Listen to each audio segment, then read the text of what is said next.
Well, after roughly 16 months, Eric Church has finally released his And EP to the general public, so I figured I'd make a video talking about it now that it's fair game for everyone to listen to. This all started back in early 2021 when Eric unveiled his master plan to drop a triple album consisting of 3 very brief albums that when combined made up Heart and Soul. Unfortunately for Eric, the rollout for the triple album was quite a disaster. I actually made a whole video about it back when it was happening. There were things beyond Eric's control, like the official announcement being leaked early, the fact that everyone decided to start doing multi-record releases, but a lot of the mess Heart and Soul left behind was Eric's own doing, mainly in the form of And.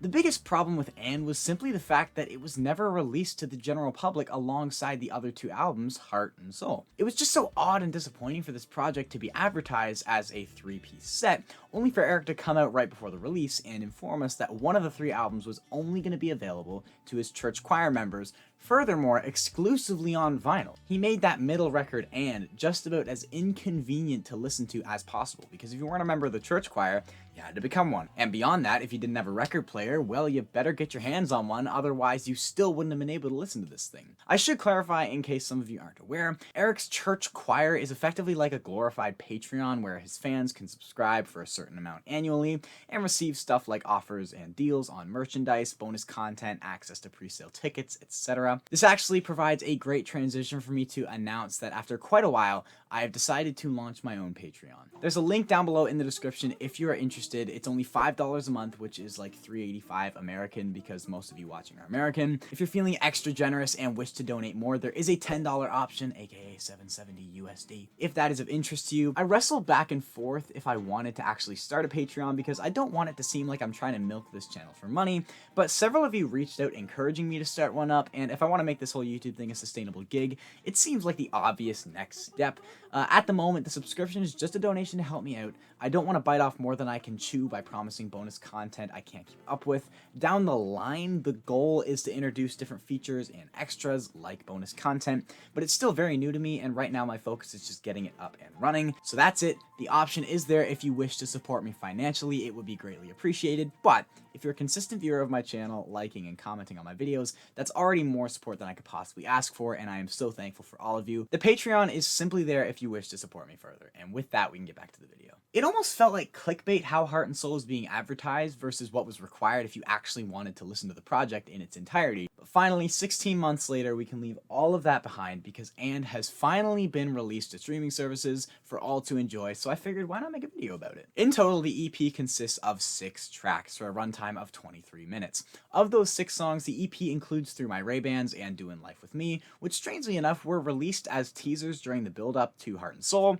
so really now with this release, we're just getting the final 4 tracks, Do-Side, Kiss Her Goodbye, Madman, and Lone Wolf. I had heard bits and pieces of Lone Wolf prior, but just like most of you, I didn't have And on vinyl or anything like that, so when I woke up Friday morning, that was my first time hearing And in its entirety, and oh man, it's pretty darn good. My lovely podcast co-host Jaron is one of the lucky few that actually got And on vinyl, and he had been hyping it up over the last year and a half, but now that I finally have access to it alongside all of you, I can quite clearly see why he was hyping it up so much. Because despite the shorter runtime, it may very well be the best vein of Heart and Soul. Unlike the ambitious, innovative, alternative country rock Eric tried his hand at on Heart, or the funkier throwback Motown shades we got on Soul, And isn't a bridge between the 2 styles as much as it is an entirely different, lighter side of Eric's sound that, when put into context, really creates a fascinating transition between the records. Although this next comment may be controversial, especially with more long-term Eric Church fans,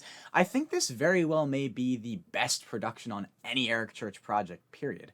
And while I will acknowledge some of that is simply personal taste, I also think from an objective standpoint, it's easily some of the most interesting Eric Church production, while never going so far as to be off-putting, or in some cases across his discography, downright weird. Because while this entire Heart and Soul collection has been centered around Eric pushing himself and his sound into new territory, it always came with some misses, but I think that's to be expected when you venture out of the box as much as he did. Because although I still think very highly of the collection as a whole, each project came with its duds like Breaking Kinda Guy or Bad Mother Trucker, or even some songs that were good but had some questionable moments or elements, like that weird sound on Love Shine Down that sounds like a frog in a slinky having a child.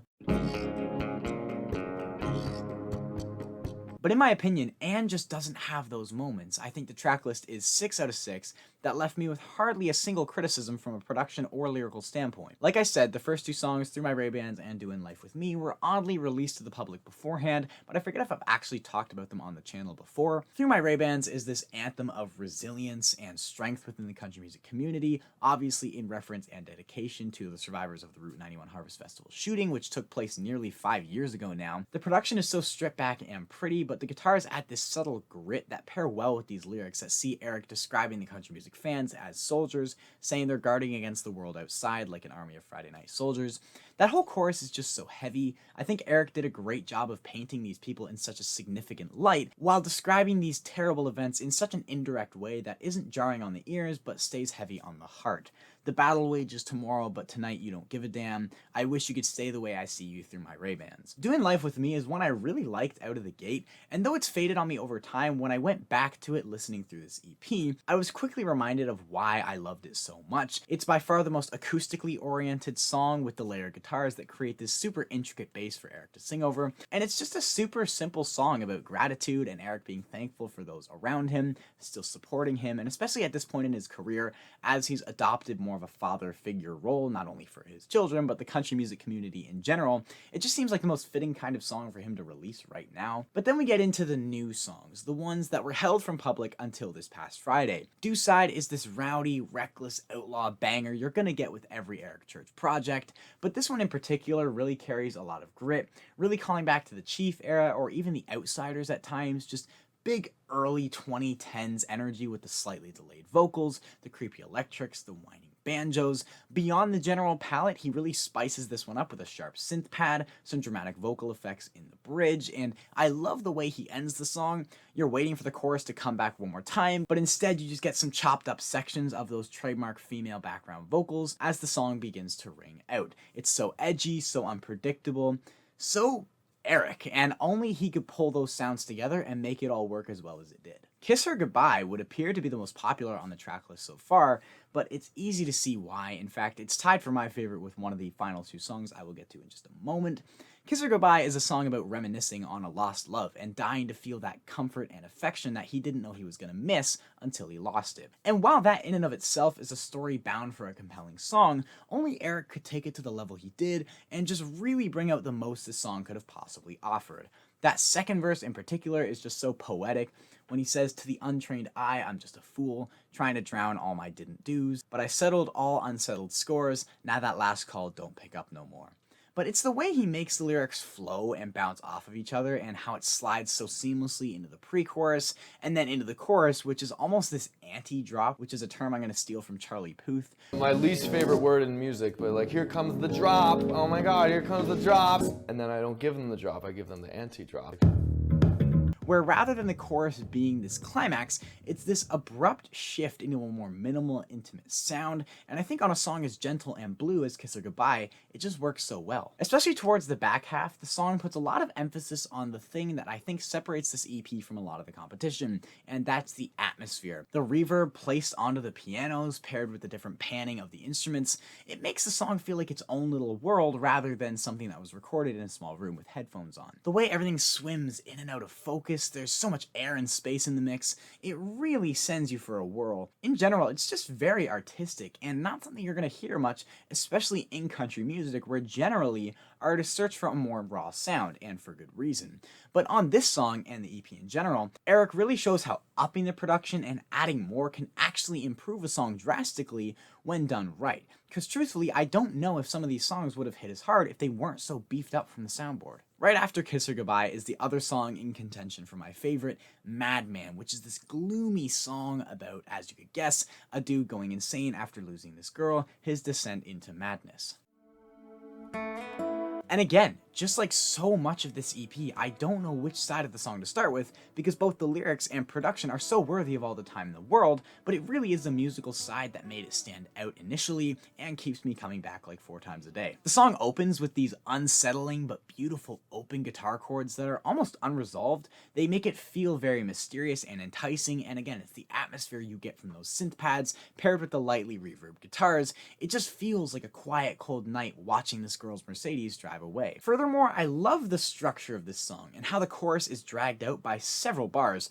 Rather than repeating the front half of the chorus again, he really plays with the structure and chord progression, and it just keeps everything so unpredictable, so unique and fresh. But then once you think you understand what you're in for, the second chorus comes to a close and this rocking bridge just comes crashing in like a tsunami. There's no build up, no tell, nothing hinting towards it until it slams you in your face. Eric holds that last note as long as he possibly can, and it's so dramatic and chaotic. By far one of my favorite experiences upon first listen this year, simply because it kept me on the edge of my seat the entire time, and that excitement hasn't faded one bit with each listen. But then you finally get to the closer, Lone Wolf, which is one a lot of people were talking about before and was released to the public. And while it's tough coming from the two best songs on the EP, I think it manages to hold its own as a fitting closer for a remarkable project. You know, it's a narrative we've heard before, Eric describing himself as this lone wolf until his wife came along and tamed him, brought him back down to earth, and turned his rowdy down a bit and got him to settle down. It just sounds rebellious with the bellowing acoustic lines, those vocal flares in the chorus when he cries out lone wolf,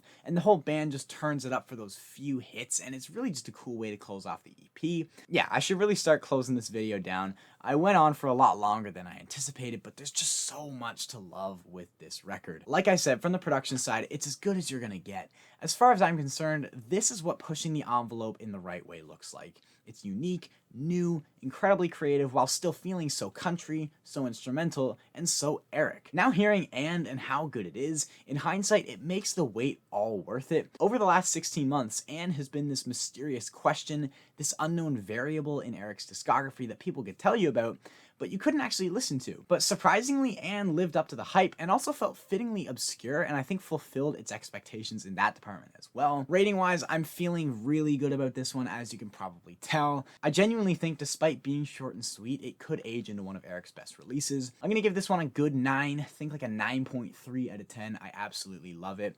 And that is all I've got for you guys today. Be sure to let me know what you thought of this EP in the comments down below. Like I said, the Patreon link is down below in the description if that is of interest to you, but I don't want to push it on you guys. It's just there if you feel like it. If you enjoyed this video, a like really does help me out. And if you're new to the channel, maybe consider subscribing for more country music content. Also in the description, you can find links to my Instagram, Discord, and podcast. Be sure to check all of those out.